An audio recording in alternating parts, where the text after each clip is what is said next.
Right అండి. Next question ఏమన్నాడు? నగర, ద్రావిడ, వేసార అనేవి ఈ క్రింది వాటిలో దేనికి సంబంధించినవి అని అడిగాడు. చాలా చాలా ఇంపార్టెంట్ క్వశ్చన్ అండి. ఆప్షన్ 1, ఇవి భారత ఉపఖండంలో ఉన్నటువంటి 3 ప్రధాన వర్ణ సమూహాల.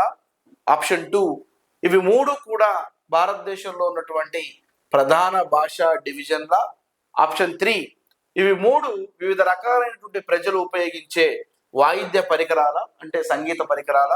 ఆప్షన్ 4, ఇవి 3 దేవాలయ వాస్తుశిల్ప శైలుల అని చెప్పేసి అడిగాడు. నెంబర్ ఆఫ్ టైమ్స్ ఈ ప్రశ్న అడిగాడు. భారతదేశంలో మొట్టమొదటిసారిగా వాస్తు శిల్పాల్లో ఏం బయటపడింది సరే అంటే దేవాలయ నిర్మాణాలు బయటపడ్డాయి.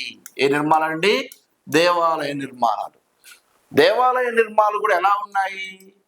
దక్షిణ భారతదేశంలో ఒక రకంగా ఉన్నాయి, ఉత్తర భారతదేశంలో ఒక రకమైనటువంటి స్ట్రక్చర్ ఉంది. ఓకేనా? దక్కన్ అంటే మనకి ఏమొస్తుంది? మహారాష్ట్ర, కర్ణాటక, తెలంగాణ, ఆంధ్రప్రదేశ్, ఈ ప్రాంతాలని దక్కన్గా పిలుస్తారు. సో ఒక్కొక్క ప్రాంతంలో ఒక్కొక్క రకాలుగా విభజించడం జరిగింది. ఓకేనా? ఇవన్నీ కూడా దేవాలయ నిర్మాణానికి సంబంధించింది.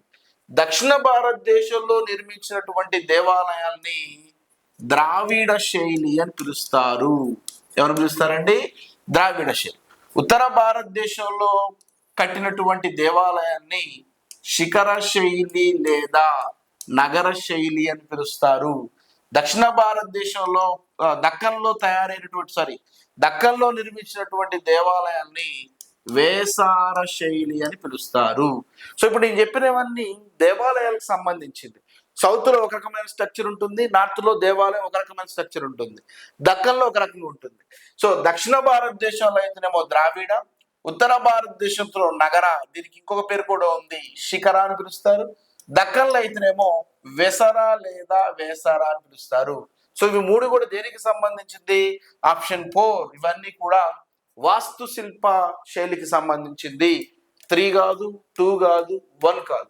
భారతదేశంలో వాస్తుశిల్పం ఎంత గొప్పగా ఉందంటే స్ట్రక్చర్, గర్భగుడి పైన ఉన్నటువంటి దాన్నేమో విమాన గోపురం అని పిలుస్తారు, ఆలయం మీద ఉన్నటువంటి దాన్నేమో ఓకేనా ఆలయ గోపురంగా పిలుస్తూ ఉంటారు, ద్వారము అని పిలుస్తూ ఉంటారు.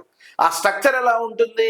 ఇలా వి షేప్ గా ఉన్నట్లయితేనేమో ద్రావిడ, కాస్త ఇలా వచ్చి ఇలా వస్తేనేమో శిఖర, ఇవి 2 కలిస్తేనేమో వేసార శైలి అని చెప్తారు. వీటన్నిటిని చాలా మంది తీసుకొచ్చారు భారతదేశంలో. దాని ఆధారంగానే టెంపుల్ స్ట్రక్చర్ నిర్వహించబడింది. ఓకేనా?